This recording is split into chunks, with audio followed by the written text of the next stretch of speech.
recognizing the member, the leader of the third party. Thank you, Honourable Speaker. And I'm looking for an adjective, a verb here. I'm standing today to speak to the Freedom of Information Protection and Privacy Amendment Act with a bit of a heavy heart, actually.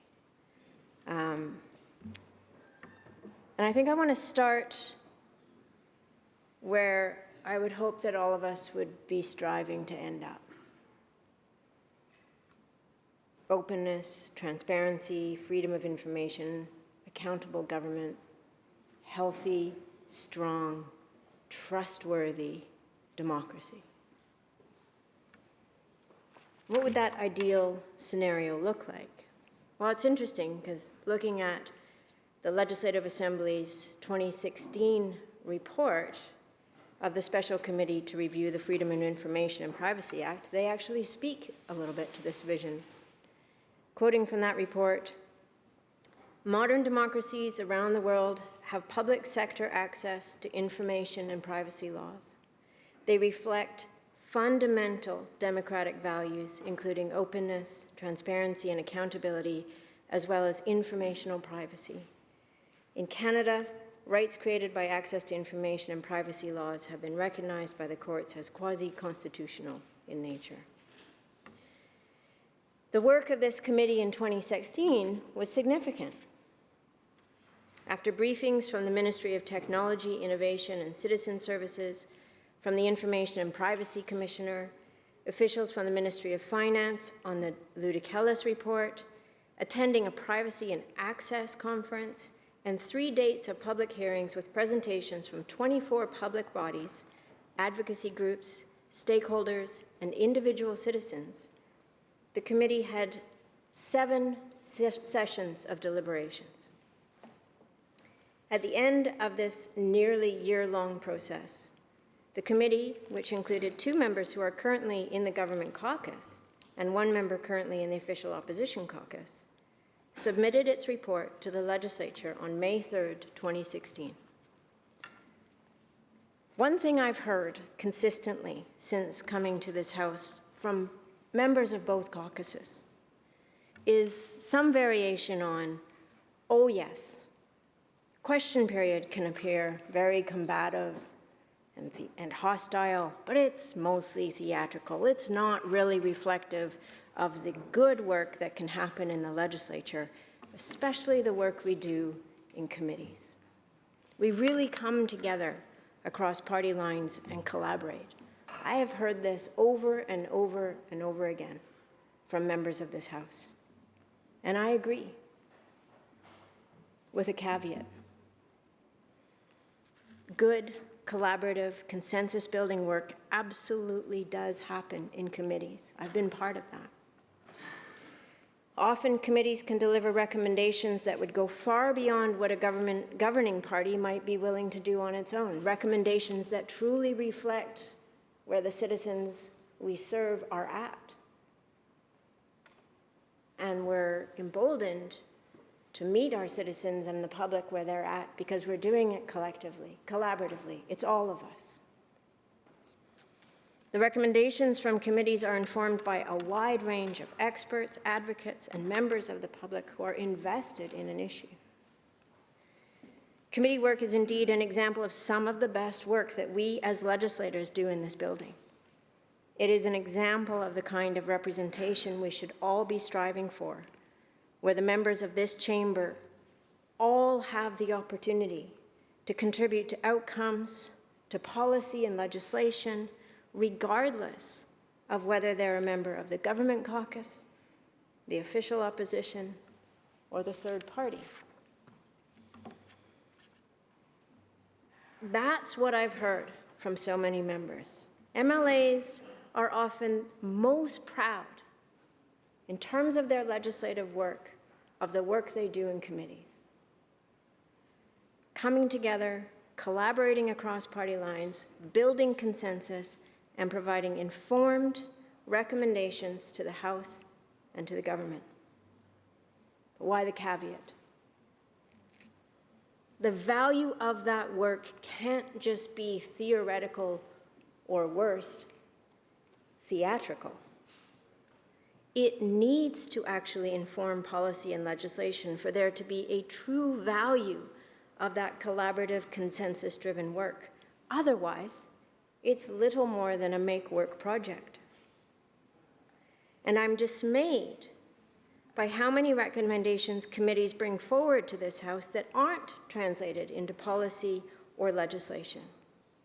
It would actually make a fascinating research project. How many reports to the legislature, how many recommendations from committee actually end up translating into policy and legislature? Let's review some of the recommendations from the 2016 Legislative Committee on this Act.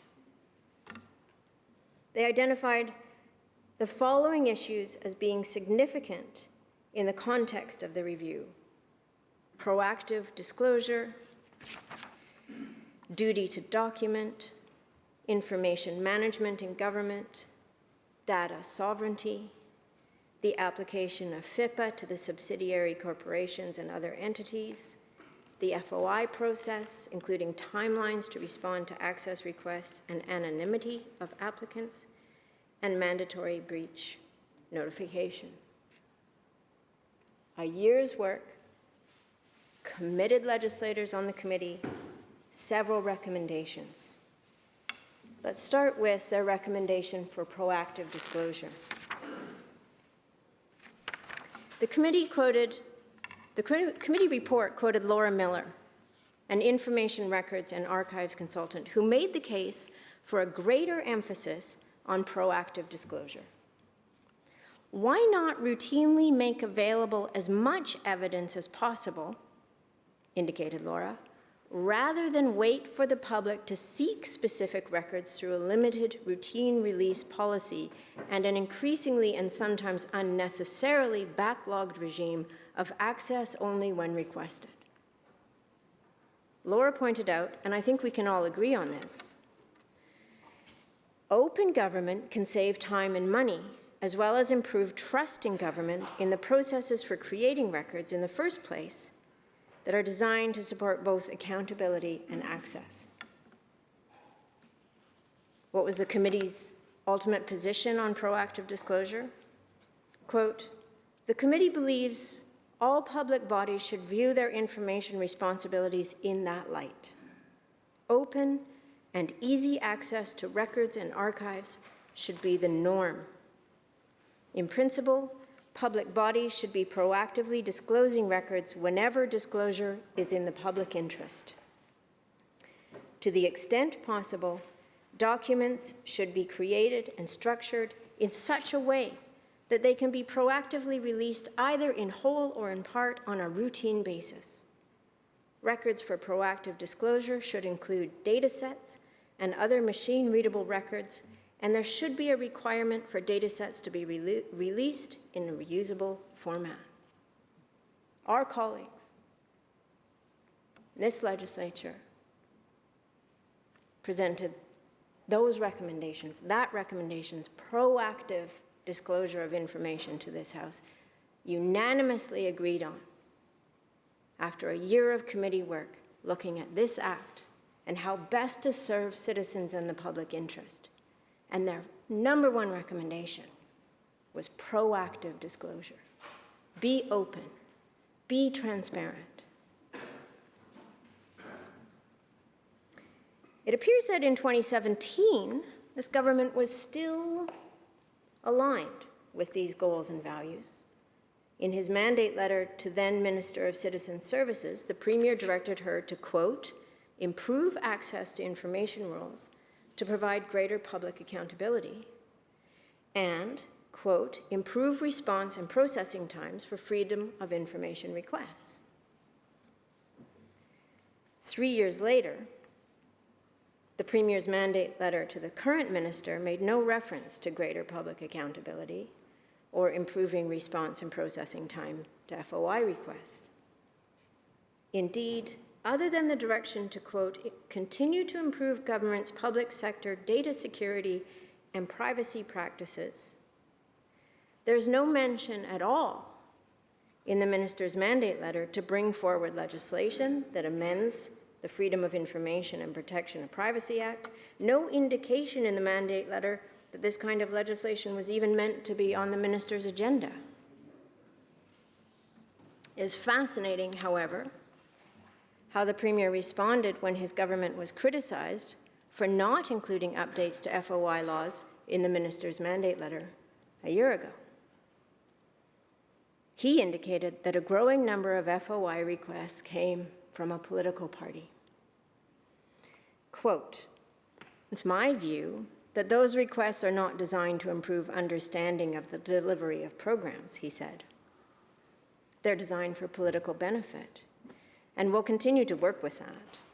I was a beneficiary of that as an opposition member. I understand it. But I would like to get back to first principles when it comes to freedom of information and protection of privacy." I think that in light of this legislation, we should expect some clarity from the Premier and the Minister as to what those first principles are, because they don't seem to align with the first principles of the Legislative Committee that presented its report to this chamber in 2016. Rather than the proactive disclosure recommended by the 2016 committee, this legislation introduces a barrier to information in the form of a fee. We don't know what fee, because that's up to the government to determine in regulation. But we do know that a fee will absolutely be a barrier, and perhaps not for the political parties that the Premier didn't appreciate asking too many questions, but for the press, for researchers, for the public. And let's not forget this is ultimately a fee for the public, whoever they are, to access information that belongs to the public. Privacy Commissioner Michael McAvoy weighed in yesterday, stating that, quote, "Too many FOI requests from the opposition is not a justification for a fee." He rightly points out that the opposition party's ability to access government records under FOI is a fundamental part of the law and the system, and not sufficient rationale to impose a fee on everybody. The work of opposition members and opposition parties is integral to the health of democracy. I expect no governments particularly like the scrutiny or the questions or the accountability that opposition members and opposition parties consistently try to get. But it is the job in a healthy democracy to hold government to account. And that should never be seen as a problem to government.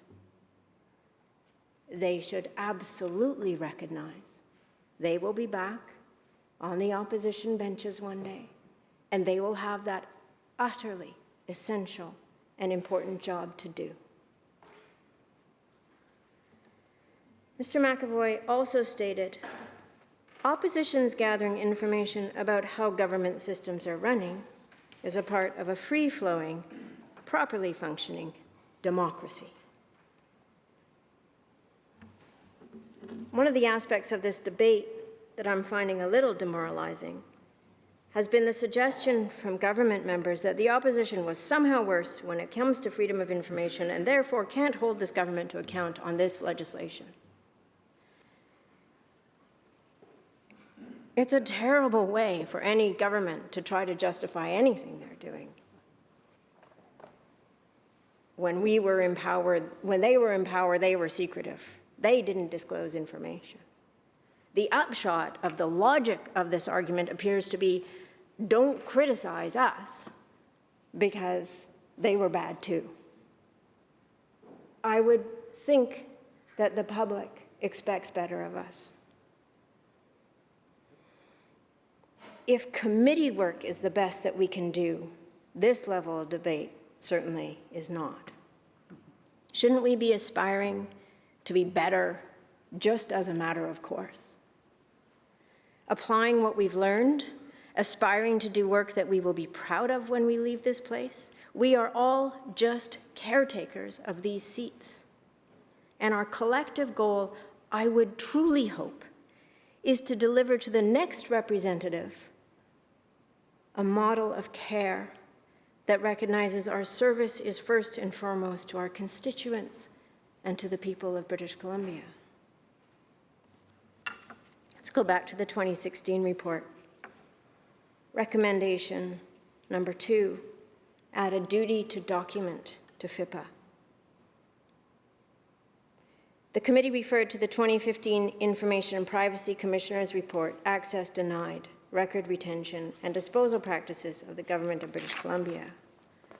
Recommendation 11 from that report stated, quote, government should create a legislative duty to document within FIPA as a clear indication that it does not endorse oral government and that it is committed to be accountable to citizens by creating an accurate record of its key decisions and actions. This is one of the things I've been thinking about a lot lately, particularly as it pertains to COVID. It's not enough to provide data. It's important, absolutely. It's essential. We're in a pandemic. We need information.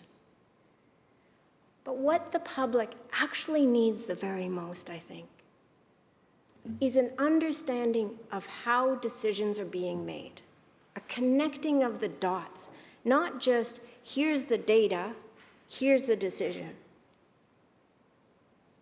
Here's the data. Here are the outcomes we're trying to achieve. Here's how we're going to measure those outcomes and how we're going to measure our success. Here are all the steps and the information we use to make decisions, because in a global health crisis, what we all need the very most are 2 things, really. 1, to know that government is working in our best interest and the best interest of public health.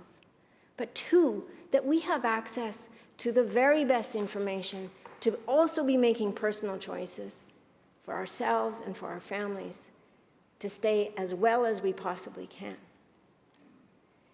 And when there are gaps, not just in data, but gaps in that decision-making process, we can't be certain if we have all of the best understanding and information.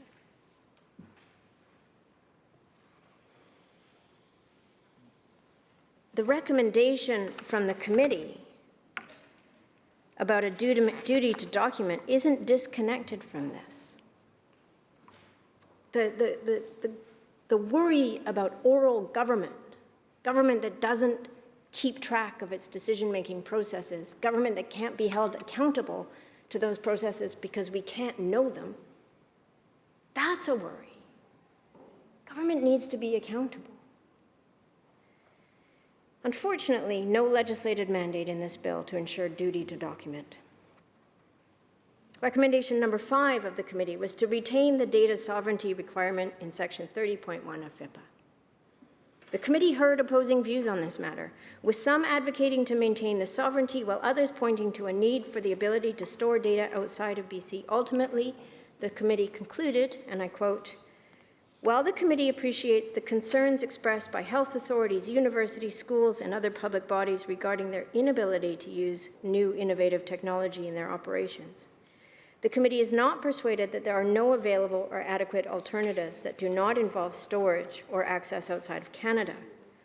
The committee agrees with government that it should continue to monitor changes in privacy laws and in technology solutions to ensure that the provisions remain harmonized and that they are relevant and practical. This bill does not follow the committee's recommendation and instead allows for public bodies to store data outside of BC. The Privacy Commissioner weighed in on this as well.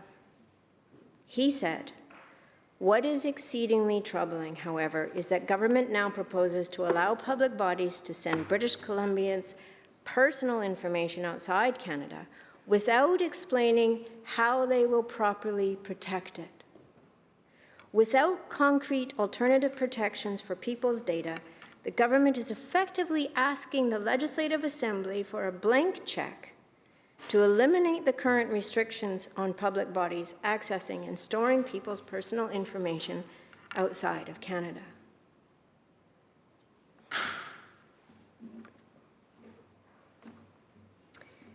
I think we can all agree that this is a serious shift that this legislation brings in, and that we, as representatives, as members of this chamber, are going to be asked to vote on this without clear information from government as to how the data and personal information of British Columbians will be protected if it's being stored outside of Canada. And I think that's a lot to ask from us. I've only gone through a few of the recommendations, Honourable Speaker, from the 2016 committee's report, but I'll cut to the chase. This bill adopts none of the recommendations of the report, and in some cases it does the opposite of those recommendations. Turns out it was a make-work project after all, rather than the embodiment of the very best work that we can do in this House. Rather than take the direction provided by the committee, this government essentially says, "Trust us." Trust us is becoming a common theme. Trust us to determine the number of sick days in paid sick leave legislation. Trust us when we don't disclose to the public how many people are recovering from COVID in hospital who are no longer considered infectious. Trust us when we say no old growth is being logged. Trust us when we say we're climate leaders while we increase subsidies to oil and gas. Trust us that everything's going just fine at Site C. But the link between transparency and trust is essential. And we should all be thinking about trust right now, particularly those of us in this chamber. The Edelman Trust Barometer, published annually, provides a snapshot of the levels of trust in government, NGOs, media, and business. And this year's report indicates that after last year's spike in trust, there's been a decline in 2021, with government across Canada seeing an 11-point drop in trust in 6 months. Government leaders, CEOs, religious leaders are not trusted to do what is right. 46% believe that government leaders are purposely trying to mislead them. The antidote to that is transparency. And we should take this seriously. We're all seeing evidence of this in our own communities: lack of trust in science, lack of trust in advice on vaccines, lack of trust in the work that we do here, lack of trust in public institutions. We should see this as a very serious issue, and one that we collectively commit to addressing. This government always has the opportunity to commit to earning the trust that is so essential to the health and good functioning of our democracy. Hear and respond to the valid concerns and criticisms that have been raised about this legislation in this chamber, publicly, by the Privacy Commissioner, by the press. Recognize that it's not a weakness to listen and to adjust based on informed and relevant input and information. Consider the position of the opposition parties and recognize what criticisms would be raised if the tables were turned. How would members respond to this bill if they were in opposition? Please don't point to failings of the past, as a way to justify legislation that does not meet the expectations of the public today and our hopes and aspirations for what we deliver to the future.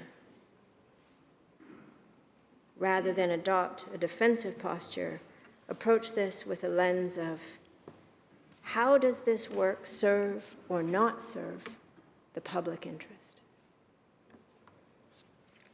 We, and I expect the official opposition, will be canvassing this bill at length in committee stage and hopefully providing valuable and important input that this government can hear, and to show that it recognizes the most important relationship with the public is the trust relationship. And we have to take that seriously. Thank you.